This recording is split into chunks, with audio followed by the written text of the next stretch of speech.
I wake up in the morning, grab my phone. Oh yeah. Scrolling through my feed, I'm never alone. Tech is everywhere, it's taken control. Gotta stay connected, it's how we roll. Snap a selfie post for all to see. Oh yeah. Likes and comments, it's all for free. Virtual reality, it's a Brand new world. But sometimes I wonder if we've lost touch with the real. Oh, We're wired through the highs and the lows. We're inspired.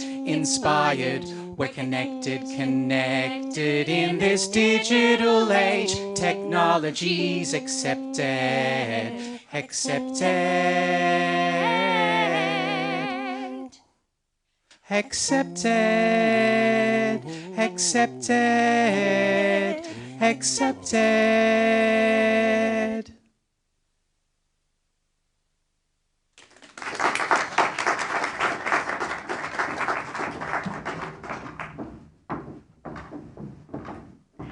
Good evening, everyone. I am Lynn Halltone. I'm the Executive Director of the Victoria Law Foundation, and it is so wonderful to have you live with us this evening at the Science Gallery in Melbourne, and also to our online audience. You are all very, very welcome to this Law Week event called Algorithm is a Dancer.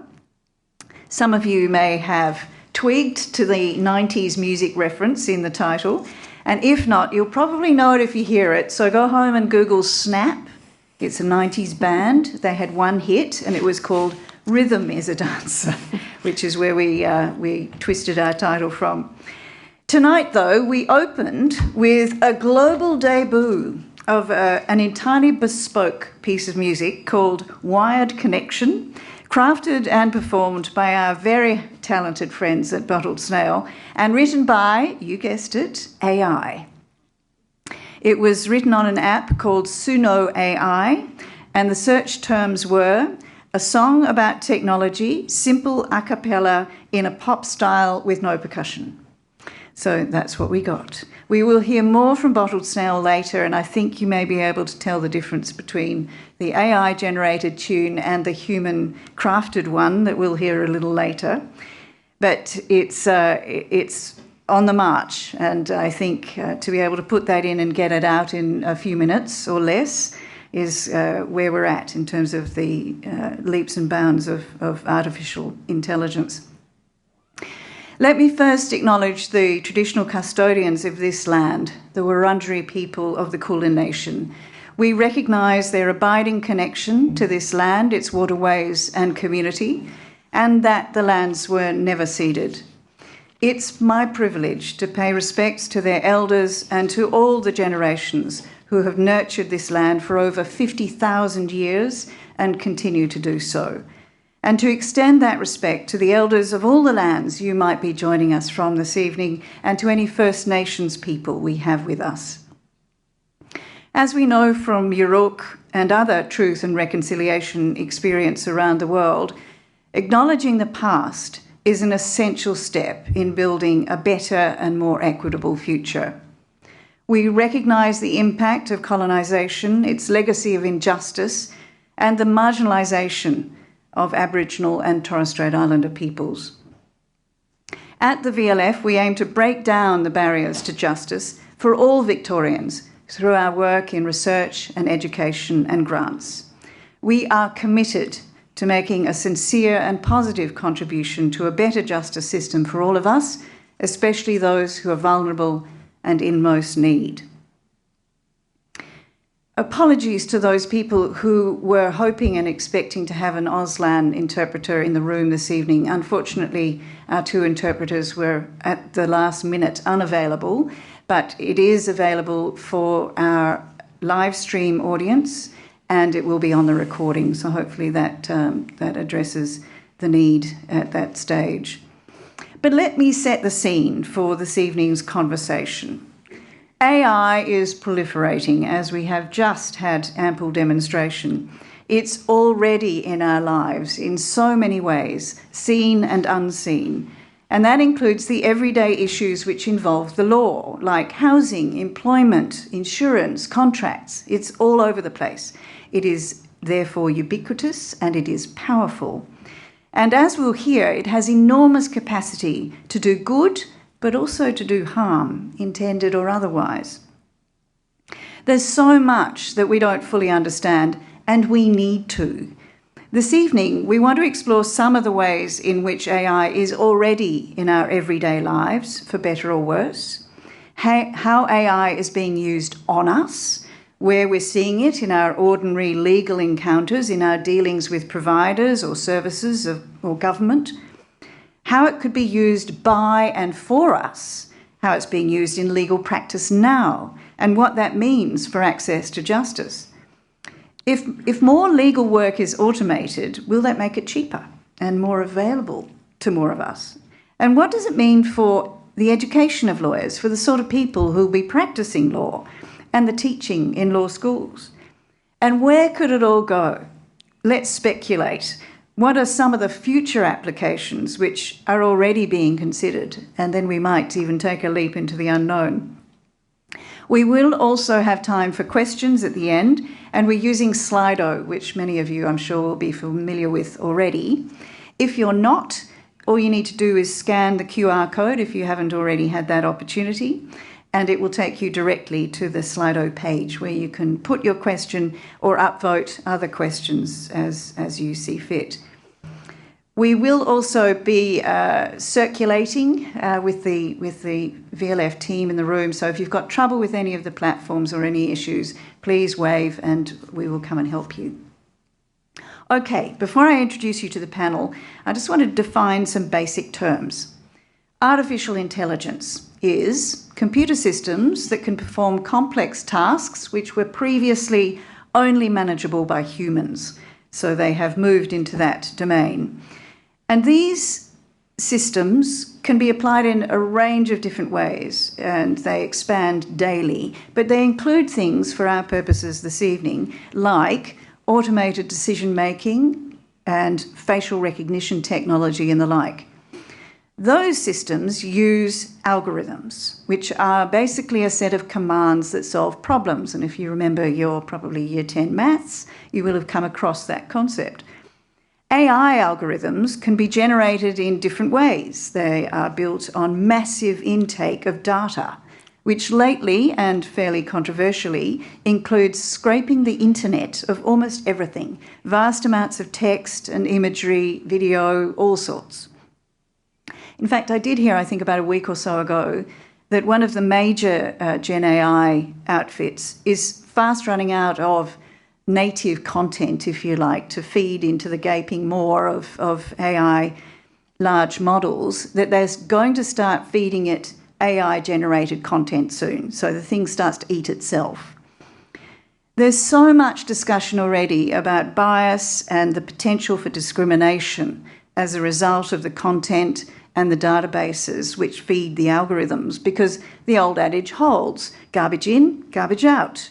If the base material which informs your large language model is already skewed to include or exclude particular groups, intentionally or otherwise, the algorithm will repeat that bias. And what's more, because the algorithm learns from itself, these distortions become reinforced and get baked in. In some instances, we're becoming more aware of the inherent biases and alarms are beginning to go off. But it could also be a boon in so many ways. So this evening we want to explore those dimensions with an exceptionally qualified panel. Let me introduce you to them. On my far left, Jeannie Marie Patterson, who is Professor of Law and the Director of the Centre for AI and Digital Ethics, Breathe, at the University of Melbourne. Jeannie is an affiliate researcher with the Melbourne Social Equity Institute and the Centre for Excellence for Automated Decision-Making and Society, as well as a Fellow of the Australian Academy of Law. She is also on the Australian Government's expert advisory group supporting the development of options for mandatory AI guidelines, which we will come to a little later. At this end is Karen Finch. Karen is President of the Australian Legal Technology Association, aka ALTA, and WALTA, Women of ALTA. That's right. Women of ALTA. And she's head of legal policy and strategic advocacy at the Law Institute of Victoria as well, where I bump into her in the kitchen. She is passionate about legal innovation and legal tech in policy and practice. She founded an outfit called Legally Yours, which some of you may be familiar with, which is a legal tech company transforming the way Australians access legal service. And she's also co-director of Pro Help Legal Australia. In the middle, a rose between... No, I won't go there. is Simon Goodrich, who is co-founder of Portable, which is a digital design agency addressing social need and policy failure using human-centred design and tech. User experience is central. I think we are all very familiar with tech that does not reach any kind of user experience standard. And one example that Simon's been deeply involved with is amica.gov.au, which is a very clear, very simple government site which helps people manage their separation or divorce. It's outstanding. I recommend you have a look. Simon is Senior Honorary Fellow at Melbourne School of Government and also Melbourne Law School, a Fellow at the Sir Zelman Cowen Centre of Victoria University, and Australian Ambassador for, I love this, for the New York-based International Academy of Digital Arts and Sciences, aka the Oscars of Online. Does that mean you get red carpet, Simon? You can, yes, it has. Not lately, although I don't like travelling to New York as much as I might have when I was a bit younger, but yes. So, sorry, I just need to switch mics. You get to frock up? It does. Things up with the tech. I can see you in a Met Gala ensemble. Thank you. Let's start where we should in terms of what is happening now in terms of our experience of AI. I'm looking at you, Jeannie. Tell me, because you are so involved with surveying the current scene and how we might respond to it, but tell me about some of the applications of AI that are in our lives now.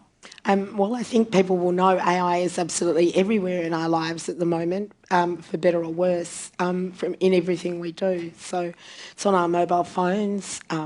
We often open our phone with a face print. That's AI. We type, it does autocorrect or prompt. That's AI.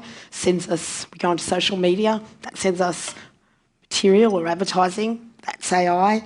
If we fly overseas, we go through those passport gates. We just have to put our passports in now and look at the camera. That's AI. We might be using some sort of generative AI at work to help us manage our letters and the like. That's AI. And excitingly, and I could go on, but excitingly, a lot of the healthcare we're getting now and will be getting in the future is informed by AI. So, it goes from the trivial to the profound. Yes. What about things like rental applications and employment applications? That's AI too. Yeah. And possibly, so we're kind of familiar with ChatGPT as AI. We're all focused on what it can create for us, and that's the generative part. That's the stuff that's creating new content from what it's been trained on the internet. But of course, a lot of AI is machine learning models, so built on data. So algorithms have found patterns in data which we are able to make predictions or recommendations about the future. That's how Amica works too, with some other fabulous design stuff on the top. So that technology is being used to sort resumes. If you make a job application, it's actually being used to sort applications for housing. Has anybody applied for a rental property recently? Anybody, apart from me? Okay, so I'm going to tell you, if you apply for a rental property, you actually have to go through an app. There's no sort of go in and talk to someone or put in fill in an application form. You go through an app and you have to put all your personal information in the app, and presumably, because it's not transparent, that app ranks people in terms of whether they're trustworthy.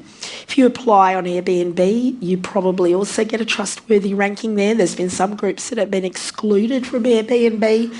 If you're applying for a loan, your credit assessment's probably done by an algorithm. If your insurance pricing is done by an algorithm, just about any decision that's made about you now probably is made through some sort of algorithm that collects data and compares your defining features against a model that's been constructed from past clients. I think that's a really useful spectrum. So we've got the sort of more straightforward, and we've got the incredibly complex and useful medical model. They're using it to look at X-rays and they're using it to look at X-rays. They're using it to do breast cancer diagnosis. Yeah. They're using it to see if they can detect mental health issues early, so they can intervene. There are lots of interesting applications, but there's lots of applications that we don't know about. Yes. So let's talk about, let's go straight to Robodebt, given that was the sort of most egregious case of automated decision-making in our history so far. And that was, that is AI? Oh. It wasn't? No, Robodebt's not AI. Robodebt was, this is how you define AI. Because if you want to define AI in the way you defined it, as doing things, I guess if you're doing it as, say it's doing things that people used to do, it was AI. But it wasn't AI in the way we're thinking about it in terms of large language models, creating generative outputs or finding new diseases. It was a really simple algorithm that a year 10 could write, which says compare two databases, tax return and social security claims, compare them. How much income did you claim tax on? How much social security have you claimed? Average those amounts, and if there's a discrepancy, pop out a letter saying the person owes money. So Robodebt is a really good example not of algorithmic bias, but of government obsessed with catching, and they're quite clear about this, obsessed with catching tax cheats. People on social security must be tax cheats or social security cheats, obsessed with catching people and then writing a very simple algorithm which was simply unlawful, and which is the important part, and this is the learning for all AI, failing to build into it any mechanism for people affected by those adverse decisions to contest the decision. And that's the lesson we need to learn. Any use of technology has to have a mechanism for contesting out adverse decisions and built-in system of accountability within the organisation. Because people kept raising their hands going, this isn't right, this isn't, I don't own money. I don't owe this money. The way social security works is you get it when you need it. The fact that you had a job later on doesn't affect that you needed it at one point in time. But people said that. In fact, the Administrative Appeals Tribunal said that. Yep. But there was no way to challenge it. And we saw that. Many of you have seen the saga with the UK Post Office, which was a flaw in the algorithm. No way to challenge that either. So if we're going to rely on technology, need to be able to contest it, need someone responsible for it. So this goes to the pros and cons, I think, in here. If we're thinking about the sort of what I broadly call the categories of concern, if you like. So the downsides are things like bias and that fundamental lack of transparency and therefore lack of ability to contest. The upsides are you get very consistent decision-making. It can happen very quickly. Is that the split? I probably wouldn't put it quite that way, because whether you get consistent decision-making depends on who you are, which goes to your point about bias, actually. So if you're looking at a simple algorithm, it does the same job all the time. But if you're looking at a machine learning model, which is what is used for resume sorting or credit scoring or insurance pricing, it's been trained on a body of data. If you're in that body of data, it's you're reflected in it, your attributes are reflected in it, it may give you a consistent and useful output.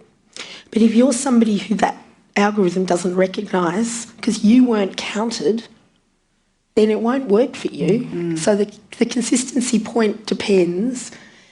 And in a way, that's what we're saying when we talk about bias, that when really well for some people, but some people won't be recognised because they weren't counted in the first place. So if you belong to a community who hasn't applied for a particular kind of jobs, or hasn't applied for a loan, or hasn't taken out insurance in the past, the system won't recognise your personal attributes, your situation. So you're kind of, the technical term is noise. You're noise. It won't recognise you. Great. Simon. Sorry. No, the whole concept of noise is one that we could spend more time on, I think. But I'm really interested in the black box thing. And Simon, your preoccupation is user experience. So is this anathema to you? Is this just so profoundly problematic that people can't engage? No, I think it's about, as you put forward, Jenny, it's like it's been happening in the world around us for decades. It's sped up a lot, and we've given it new names, and it now makes front page of news when, for good and bad reasons, it might not have before. But I mean, we've been historically going in this direction for decades. It's like, not so much. It's just like when people talk about privacy around stuff with AI. Like a lot of the privacy rules that we have in place, we've agreed to, whether willingly or not, prior to now. Like, I don't envisage that AI is effectively going to change a huge amount of that part, because that data, it's a point that you made before, Lynn, it's like this sort of big monster truck trying to like just, or whale just trying to literally find all the data that it can. And many of us signed off on that, whether knowingly, willingly, most of us not, for some of the largest sort of tech providers, even up to 15, 20 years ago now. We were talking before about it may differ a bit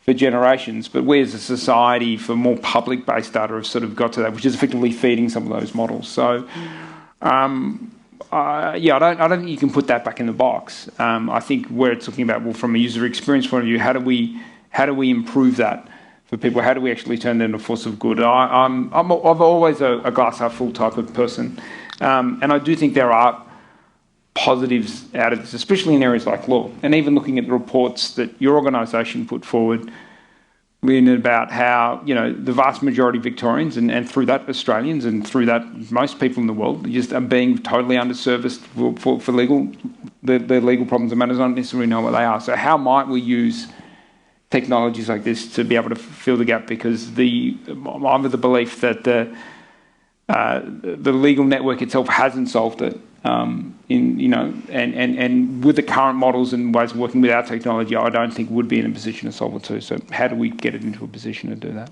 There's a whole lot more in the sort of transparency and bias stuff, but you've given me such a magnificent segue, Simon. I can't turn it down. To introduce Karen, because this is about the disruption to legal practice. There was a piece in the press a few days ago from one of the majors saying that they've now got grad lawyers delivering advice in 15 minutes where it used to take them 8 hours. So they're happy to talk about that. I must admit my first question was, okay, good, they'll be charging an awful lot less then. So tell me from your point of view, because you I think, have a very strong view around the disruption to legal practice. I do, and just to qualify, I mean, this view's been one that I've had since starting Legally Yours, so it's very much come out of that sort of access to justice and really looking at what is the connectivity problem with a lot of people who have legal needs and just don't go to lawyers. And I just wanted to reference Simon's point about, legal profession hasn't solved this problem for the majority of people who have legal needs. And I would sort of say that maybe there hadn't been the motivation to do it necessarily. And so in my opinion, generative AI has been the biggest motivator for the legal profession to get very real about what the value is that they provide clients. So I think traditionally, since the early 1980s, the pricing model and the way that lawyers delivered legal services was time-based. And it came from accountants, so I feel like I can blame them for it too. But, once it got introduced and it was the way that we were delivering and pricing legal services. So this is the classic 6-minute unit or 15 minutes, depending on, which firm you're Absolutely. And I've spent the last 10 years talking to clients and saying, what is it that you're seeking from a lawyer when you go and see one? You know, that simple question over and over and over again. And I'm yet to have one say to me, time. I love it when they give me time. It's amazing. So it's not what actually they're looking to deliver. And so what I sort of have seen now, and what I think generative AI in particular is bringing to the profession, it's forcing the profession to actually get very real about what it is that they deliver and how they're going to price for it. Because if you're using generative AI, and what we're beginning to see in other jurisdictions around the world, that there's almost, we think it may sort of become a regulation point, that if you're not using these technologies, maybe you're not delivering on your duty of care to your clients. So we wonder how that will fall in a regulation point of view as the years go on. But I think that there's now got to be, if you're doing things like you just mentioned, from 8 hours into 15 minutes, well, you're not complying. It's not, you can't charge still at the 8 hours. So fundamentally, the time-based billing model is breaking down. What does that mean? So this is the part of the conversation where we start talking about how AI is going to be used by us and for us and to our advantage. Yeah. I mean, clearly, if it's not taking them the time, if they're not using grad lawyers for full days to deliver my advice, it's an awful lot cheaper, isn't it? Interesting question. So, and that cheaper terminology is a really interesting one, because when we started up Legally Yours and we were finding and gathering the lawyers out there that were doing transparent upfront fixed pricing, we would often play that, well, you know what you're getting and it's cheaper, you're not sort of going into an abyss of an unknown of amount of hours and this must be a great thing. I had a lot of pushback from clients that would say it's not about cheap. It's not about, it's actually quality and knowing what I'm paying for. And so we talk now in terms of value. So what will someone pay for value? So what we know is that value is subjective to the beholder that's wanting to pay for that price. So we teach, and through Legally Yours, we talk a lot to our lawyer members about having the value of art, the art of a value conversation with a client and understanding what they would want to pay for that particular legal service. So does this crack open the market where there is a much greater competition around the provision of service? Is that what you mean by the disruption? Yes, and I think what it also does is that it's sort of going to elevate what it is that lawyers are delivering in terms of the value. So what we bring to the table as human lawyers and what the technology can actually do, beneath us or, alongside us. And then, as I said, the fundamental disruption becomes, well, if it's not the time and you can't charge on the time and you can't performance manage on time, which is a lot of how these traditional law firms are set up, the disruption flows through, well, you've got to understand what the value is. And it's not value to you as a law firm anymore, it's value in the eye of the beholder, which is the client. So Simon, given that you build things that normal people can use and don't need lawyers at all, I mean, they do at certain points, but for much of the process, for example, in Amica, you can do it yourself. Is tech going to be in competition with the profession? It's an interesting point, because I hear a lot from, we're in a legal part here, and I just think beyond maybe doctors and I guess some medical stuff, which are somewhat subsidised by government, law is like one of these last areas where it's like this bastion of time. I've been on fixed price pricing for the whole 18 years I've run my own organisation. So for us, it's like, that's how the world will want that. They just probably haven't figured out a way to be able to interact with you, but they soon will. I don't necessarily think we'll be without the need of lawyers. And what I find really interesting, if we're talking about data or not even stuff within AI, like a lot of it comes back to SEO, and a lot of it comes back to what Google and effectively what a few engineers in in the Bay Area choose to put up or don't put up. And what I found really interesting is that, like within medical areas, they've typically now done a lot of things above the line. Well, they'll so do you're that talking about, we get Mayo Clinic. Correct, or you might get WebMD. There's a human involved with that. And I'm one of our advisors is Dr. Margaret Hagan at Stanford Design Lab, and she's talking directly to Google about, well, how do we actually do that with legal information? Because I've got views too about like getting all this information. If anything, there's so much information, And in terms of if you're one particular law firm or you're a community legal centre, the reality is that like the SEO, the search engine optimization, your page ranking on Google will probably never be there that anyone will find it. I mean, how many of us ever go to page 2 of Google or has in the last week? There we go. Not many. Well, none in the room, and I don't know how many are online. So there's that sort of immediacy of information that's super important. And what I found really interesting is that Google doesn't do that WebMD, that above the line. Why? Because every jurisdiction is different. Because what might be legal on this side of the road is not on that side. And I think it's a really interesting part. Like Google could choose to eke that out and maybe crack it, and what that might mean for maybe not so much. I'm talking here about legal information and legal advice. We can get to that more, but that to me would be probably really revolutionary in the way that people are doing. But what I find really interesting about the current form of Gen AI, and let's look back to the data, is that like in some ways it's like it's able to mine and find information that people are looking for with a few prompts that is far better and superior than our current format of searching, which is effectively, yes, there's Binge and others, but it's really Google, and because it's that specificity. And I think what's really interesting and where opportunities come about, it's like the data and the data that you have and how important that is. Because like what we read in the news, like there is an AI war going on, and like there will be winners and there'll be losers. Great, like let them spend their billions and figure out what to do that part. And then from the wreckage, from that part to find ones to work with. So I wouldn't get too caught up in we're using this particular AI model and that. What's important is the data and what data you have within the legal profession. That is in those books that are on your Zoom calls and Teams calls that you probably still have those rooms over here. That's where the real interest part of the data and this initial part of Gen AI that's coming out and chomping everything hasn't got to them yet. And they don't need to get to them yet. It has to a degree. It has. It has in bits. It has. It has got a lot. It has got a lot, but I'm talking around. I think it has. But I'm also here talking about a specificity about where people can come into for the 8 hours into the 15 minutes.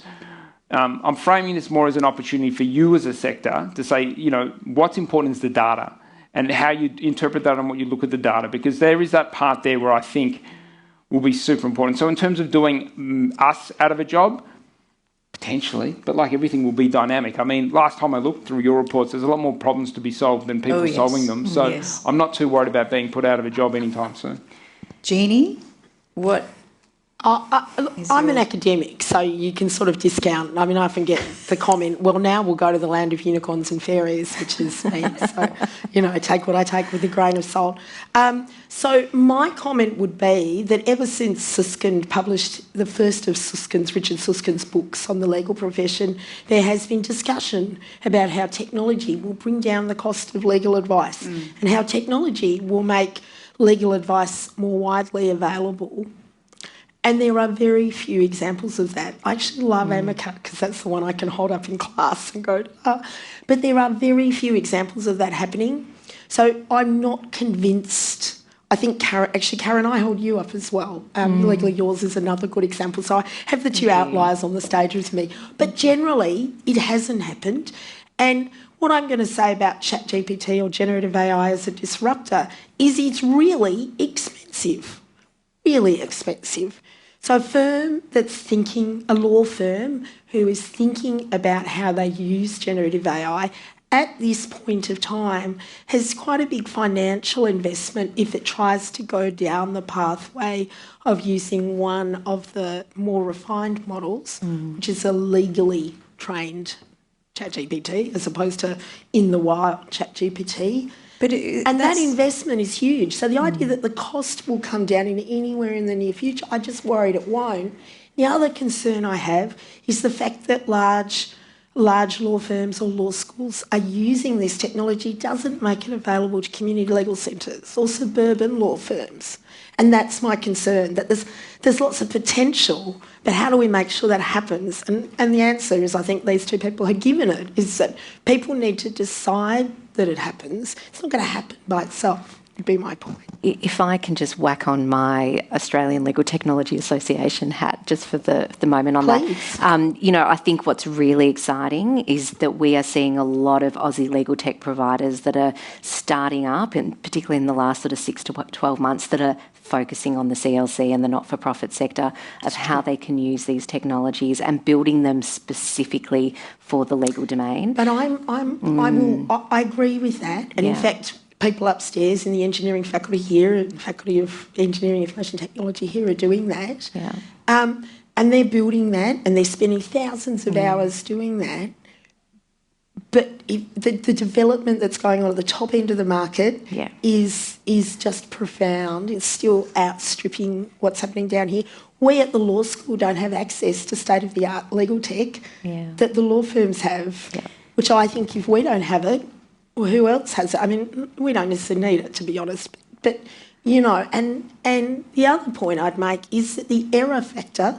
We keep talking about ChatGPT. It's wrong most of the time. Yes, well, this And was- it's wrong, and you cannot fix that because the way it works is that it's ChatGPT's technology. It has no ground truth, right? So it's always going to be wrong. You always, it goes to your point, Simon, always going to need lawyers, but I'm not sure that brings the costs down, is my concern, notwithstanding the great, you know, we have Susskind got... argument. Yeah, Yes. yeah. I'm really interested in the challenge around truth and verification of content, because it seems to me, I mean, we've seen those amusing cases out of the US where, you know, people rocked up to court and their citations were completely fabricated by ChatGPT that just hallucinated, is the technical term.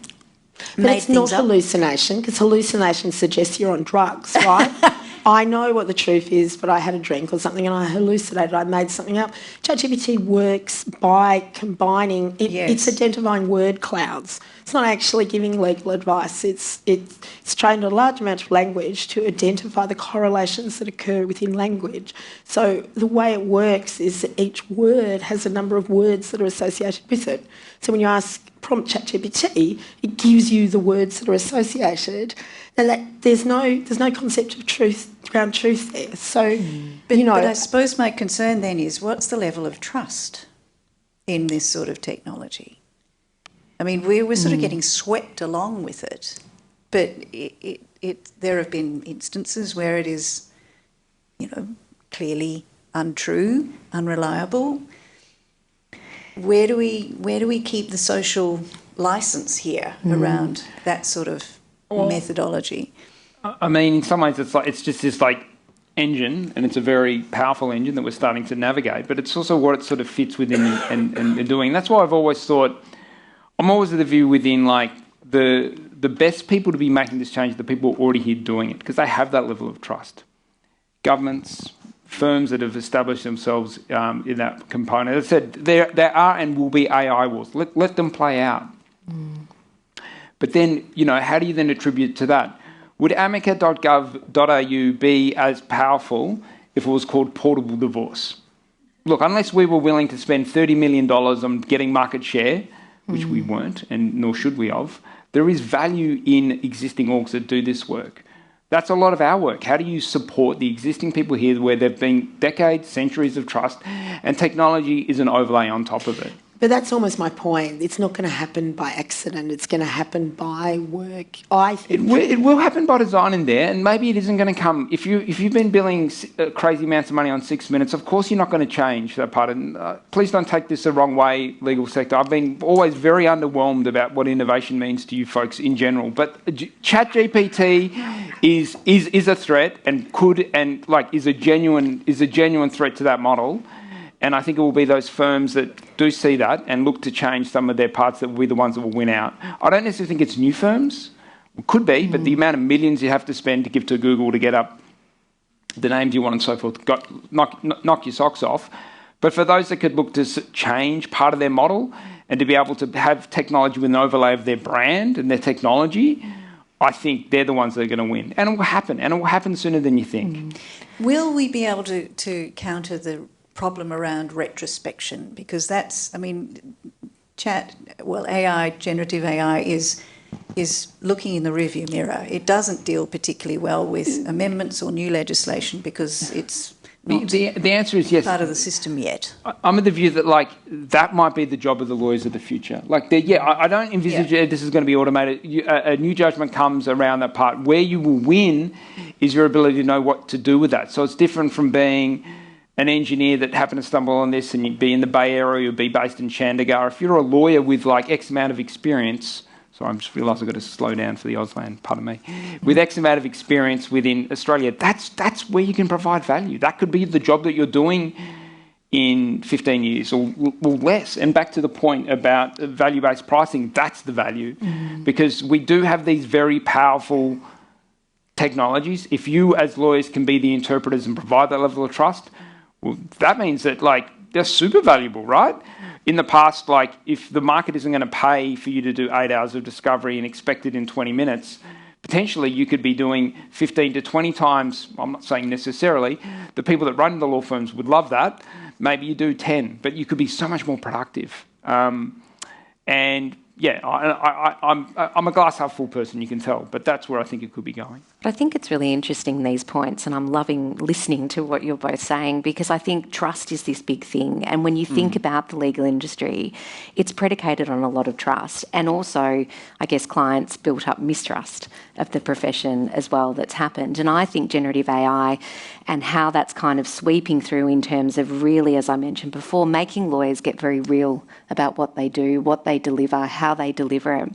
In the US, probably about 5 or 6 years ago, we saw an uptick of these new firms called low bono firms, which I actually really hate that definition. We've got a couple of examples here in Australia of these types of firms. One's called Shakti Legal, which is run by the absolutely most incredible woman in the legal industry called Sheetal Dio. And Sheetal started her firm based upon pay what you can afford type model. She does a lot of the low sort of, the basic entry type work. Anything that comes in that needs that more higher value, she actually has a panel of lawyers, solicitor firms, that she elevates that up to. But where she provides the value in that is she almost briefs it up. So she saves a lot of costs for those clients when they're going to get that higher value work. So I think there's a lot of really interesting ways that new firms, and I think this new kind of generation and wave of lawyers coming through, we're going to take control of that. Because what we know with technology, it's expensive to first initially get in, but once you're using it and it's part of your processes, it becomes then cheaper in terms of how you run your firm, which means you can then get really creative about how you're delivering it, the way you're delivering it, who you're delivering it to. So a lot of the lawyers that I work with at Legally Yours, they all have subscription models, tiered models. They've got everything from a come in and do it all yourself and we'll come in at the end and give you that lovely piece of advice, through to let's do some coaching, let us hold your hand, let us run you through the process. And again, it's giving control back to the client. So, yeah. What's this going to mean, Jeannie, for the lawyers of the future? I mean, do we need different kinds of people in our law schools? Are the skills and the attributes of successful 21st century lawyers looking a bit different to the current cohort? Well, I think law students generally enter law school very optimistic, actually, and idealistic. So, and I actually think that we need to maintain and nourish that, and if we can find ways for them to fulfil those ambitions, to generally do a good job, I think that is a good thing. And if we can facilitate technology as a way of making legal advice more widely available at a lower cost, that's also a good thing. And if we can widen their horizons so that they're more aware of alternative ways of practicing, that's also a good thing. I think that technology is changing the practice of law, the way we practice. And as you're gathering, I have a concern, not that the technology is not useful, but that it won't be deployed in the places that need it. So technology is useful, but we all have an obligation to make sure it's deployed where it's needed, with equity, can be afforded. But for the lawyer practicing in that environment, at this point in time, we used to be worried about whether lawyers needed to code. Oh my God, they're going to need to code so that they can use technology to do law stuff. We don't need lawyers to code now because all of the technology tools are no code. Did you ever need lawyers to code? No, I don't think we did. I think it was just a concern. We need them to code, and now the view is, we need them maybe to be engineers or designers. I think we need critical thinking, actually, critical thinking skills. If we teach them on particular technologies now, which is why I said actually lawyers probably, the law school doesn't need access to the state-of-the-art technologies. If we teach them about that now, it'll change by the time we get out to practice. But we do need law students to be agile in their approach to how they might approach the law. They need good technical skills in the law, working with technology, and an agility to adapt. That's what I think. We're still struggling how to do that, but that's... So is your curriculum going to change? Is that curriculum to change? It's a big debate. Actually, we're not worried about curriculum at the moment. Most of us are worried about what we do about exams, because, of course, we used to set lots of essays for students, because and face it, sitting in a hall with 200 other students, writing on a piece of paper. Nothing wrong with it. We all went through it. Well, nothing wrong with it. It's not really reflective of any skill we'll ever use in life, unless you're perhaps a barrister, where the judge is swimming down your throat. So we developed alternative means of assessment, essays and group assignments and public speaking and the like. And now we're dealing with what do we do, because you can write an essay using ChatGPT. It won't be very good. That would be really bad, but you can still do it. So we're focused on how we maintain the integrity of assessment while still assessing skills. Are we changing how we teach law? Yes, we are, because there's no area of law that isn't affected by this. The speed with which it's improving is getting there. Yes, it's based off data that's put in, it's generating, but I actually think the essays are getting better. Yeah, I agree with you. And I think if we had this conversation a year, maybe they're better than what we'd be able to generate ourselves. I'm not going to argue with you. In fact, we do lots of... I have actually a fabulous student who's got some teachers to blind mark some legal theory essays. So, yeah, it is getting better. And you know what? And this is the interesting bit, the better you get at prompting it, the better the output is. Correct. Right? And that's it. That's the part where it's about, the skills. It's about how to do that prompt. And if I look at where I see opportunities for lawyers, it's like more people will be coming to you with legal information and wanting to vet that it's legal advice. Because just as if you go to a doctor, there's been Google there for a couple of decades, you come in with your 4 pieces of paper and go, I think I have this. The doctor's like, no. That doctor or that surgeon, they might need to prescribe you, they might need to cut your head open and arrange your things. In lawyer land, you're not on the tools, so to speak. You're there to provide that information and advice.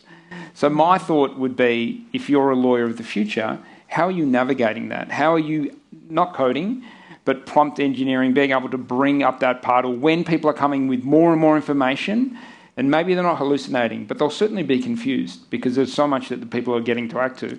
Yeah. How may you navigate people towards, back to your point of value, right? Yeah. Rather than, people will not expect you to have done the discovery work. They've probably done it themselves. Part of your job will be to enforce it, provide an alternate to that, or be able to sort of provide that component. Because that legal information, legal advice, that's the space I think that lawyers can win. And it's interesting because I, about 18 months ago, I attended a startup event, and there were lots of founders from Silicon Valley there, and one of them sort of stood up and said, this time in 2 years there'll be no such thing as a lawyer. And so everyone in the room knew that I had the legal background, so everyone stared at me, and I was like, hey, I'm actually not worried. We're now actually seeing the data that's coming out that's saying actually we need more lawyers. Yeah. So I don't know if how everyone feels about that, but it's similar in building off that analogy with the medical profession. So similar, when you get a diagnosis, you don't just go home and do nothing. So when you're told you've got a potential for a legal problem or a potential medical problem, what's the thing that you do? You go and you seek treatment, you go and seek, advice, and it's the same thing. So we're going to see, I think, more lawyers. It's interesting talking about the skill set because we did a little work. I went to New Zealand and was part of a future sort of firm where we were talking about what will law firms look like and what skill sets will be in there. And it was, lawyers will be known as the legal no-coders in firms, and they'll be, you'll sit over here as your legal no-coder. And then professions which often will be filled by legally trained individuals, will be around that, client management, relationship success prompts, although we think that perhaps the technology will be so good that maybe prompt engineering will be phased out. Legal risk managers, one of them, legal AI ethics officers within firms. it starts to open up. And then I get really excited talking to law students and law graduates and saying, look at all these different ways of being in the law and not necessarily being that legal no-coder, which is exciting. I want to come to some questions, but I'm having a little trouble, Vicky, if she's in the house, to play with the tech. But before we go to questions, this brings us perfectly to, okay, what sort of guardrails do we need, and how do we ensure that the ethics are upheld, that there is transparency in this, that there is accountability, and some level of participation, the classic sort of governance triad. So, Jeannie, you're deeply involved with this. You and Ed Husick, just like that, in terms of development of our response to these challenges. What do you reckon? So there's actually debate. There's a question about how we respond to technology, how we respond to AI in society, and it's whether the problems are actually not new, whether the problems are problems we already understand and can deal with, or whether they're different kinds of problems and we need new rules about them. And that's really the debate the government's having about, are these things we understand or are they new things?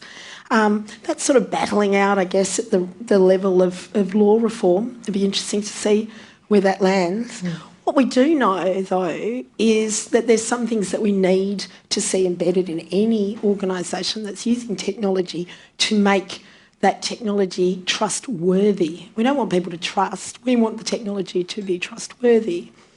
And those are things like good governance mechanisms that we are familiar with but need to be applied to the technology. Transparency is really important, but it's kind of the starting point. We need transparency so we can work out what the risks of the technology are, how we govern it, and then working out from there. We need to understand risk of technology. We need to test the technology to see that it's performing as we expect. And we need those mechanisms that I talked about earlier, which are the contestability mechanism.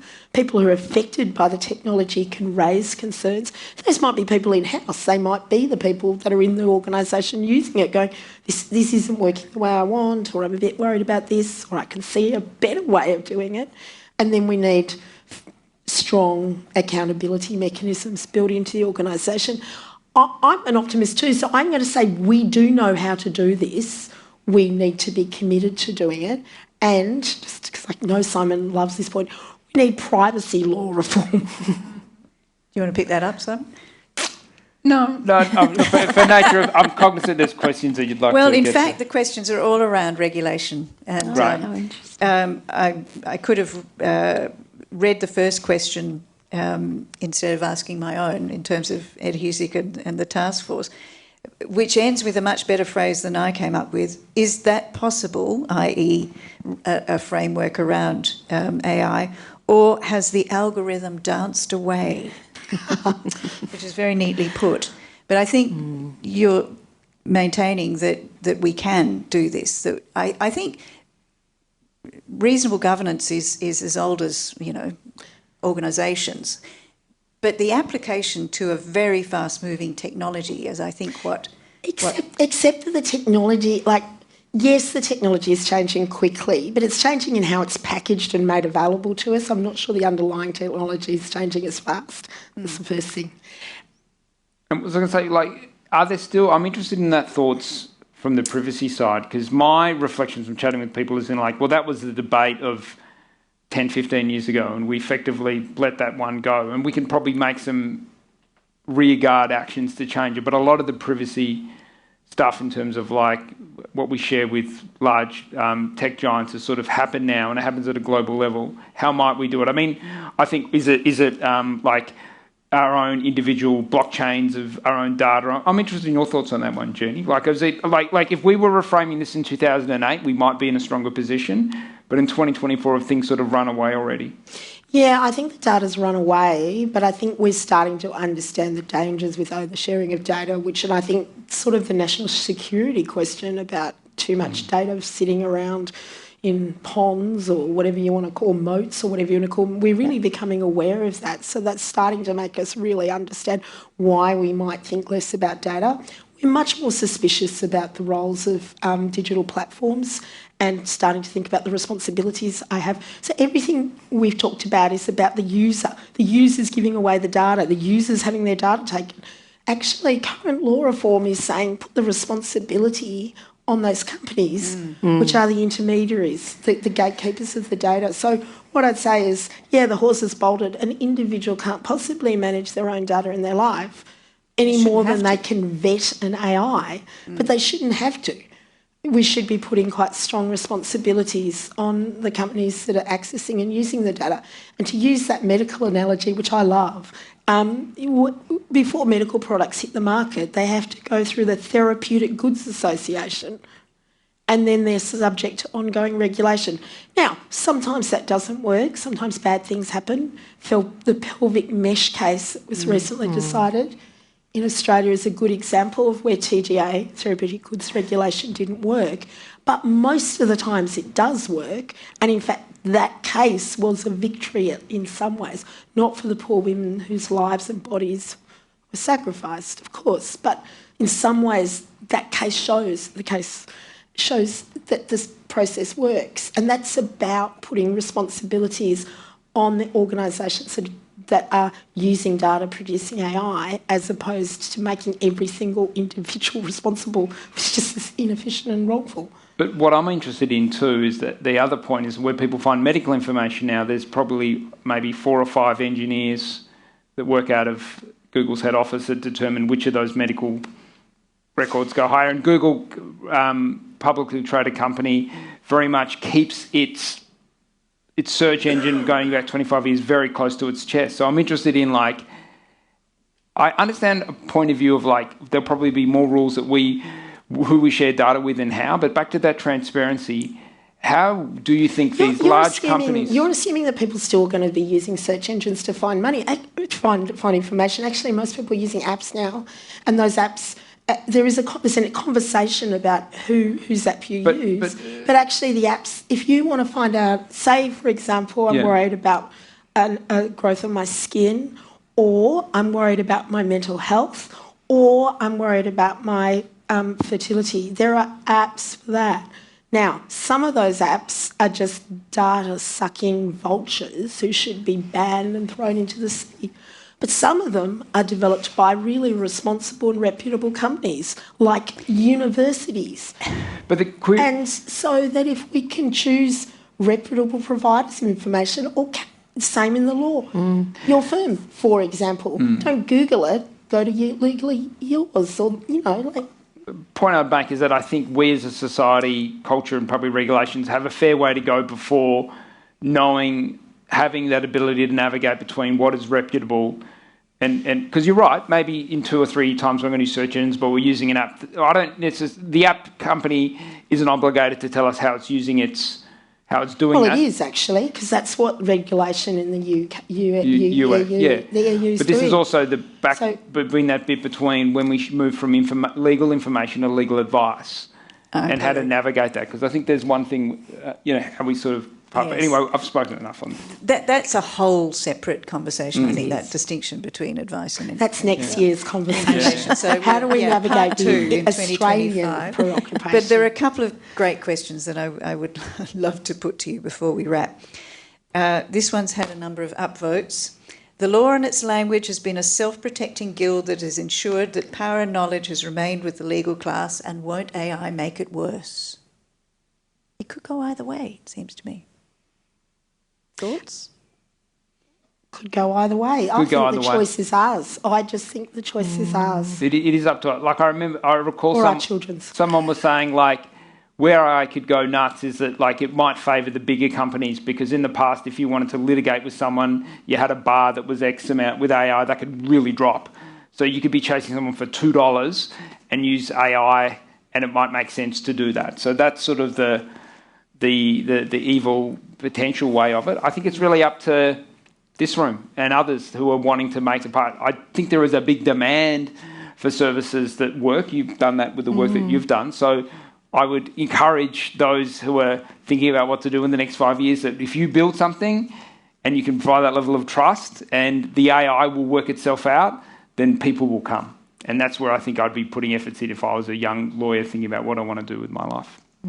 Which brings us to a very good question, which is obviously, I think, brought to us from a young and keen student. Where should students go to learn more about the application and regulation of AI in legal contexts, and how can we get involved? Well, there's this thing called the Centre for AI and Digital Yes. Ethics, which is here, so you We're in can the sign building. up and you can come along, and then you can, and I would go to anything that the Law Foundation runs, and I would get involved with trying to think of the acronym. Alter. Alter. Get Yeah. involved with Alter, Yeah. which runs endlessly fabulous events that are very legally specific. Yeah. In fact, that's what I would do. And I think as well as Alter in is this- ace, so yeah. Thank you. I'm very proud of it. I think that it's and back to this sort of whole regulation piece, I think it's a collective effort. It's not, the responsibility kind of lies with all facets of everything.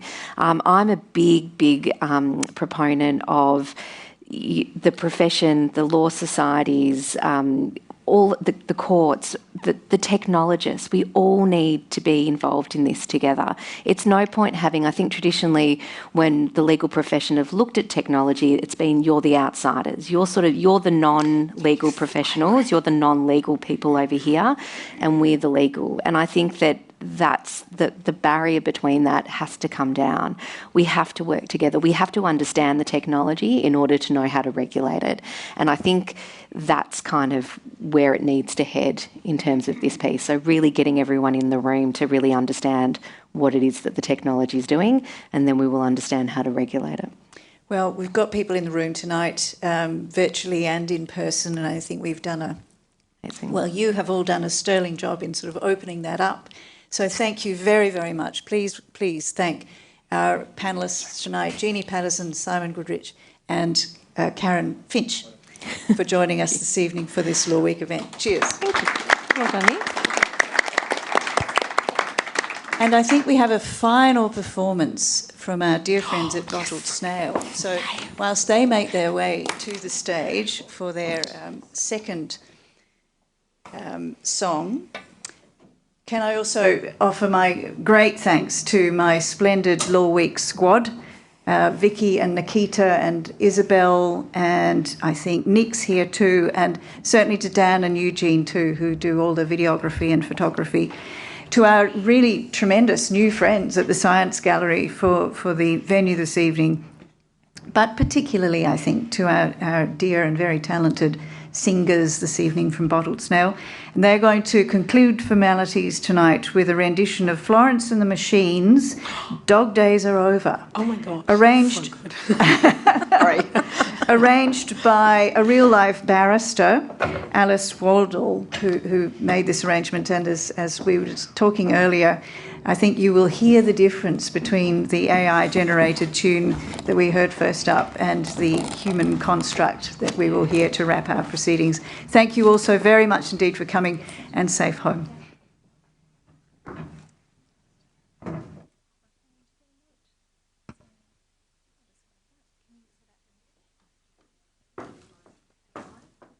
Has anyone got perfect pitch? We need some more technology.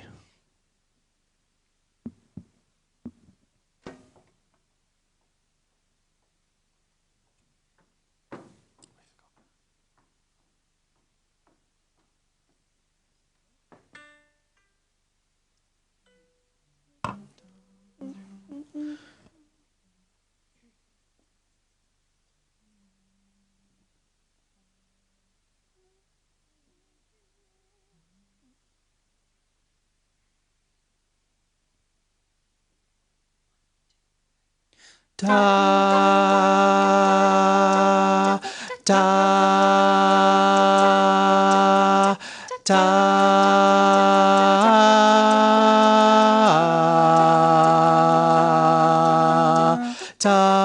Happiness hit her like a train on a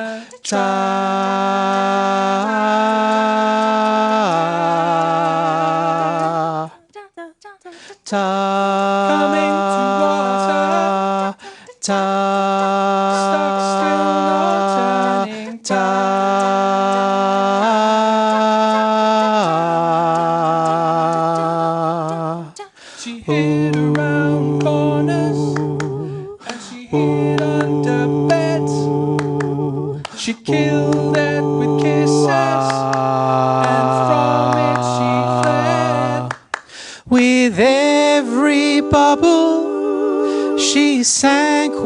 drink and loshed it away down the kitchen sink. The dark days are over. The dark days are done. The horses are calling, so you better run. Fast for your mother, fast for your father. Run for your children, for your sisters and brothers. Leave all your love and your longing behind. You can't carry it with you if you want to survive. The dark days are over. The dark days are done. Can you hear the horses?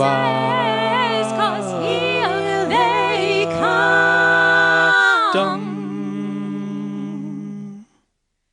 And I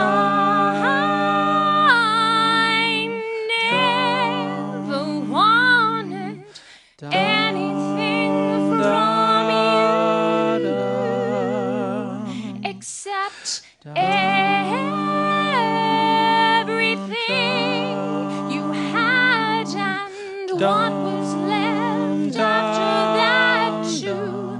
Oh, happiness hit her dumb like a bullet in the back.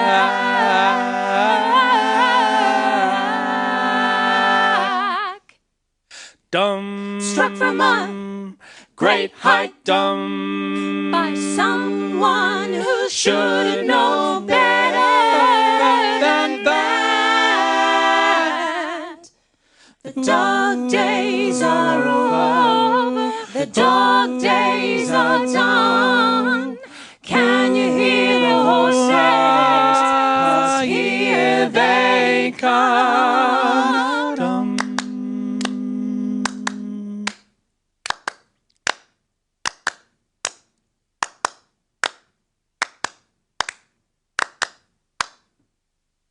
Run fast for your mother, fast for your father. Run for your children, for your sisters and brothers. Leave all your love and your longing behind. You can't carry it with you if you want to survive. The dark days are over.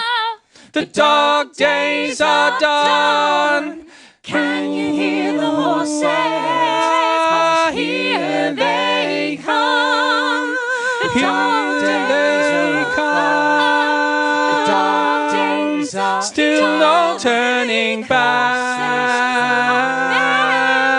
Da, da, da, da, da, da, da, da. Happiness hit her like a train on a track. horses are coming, so you better run.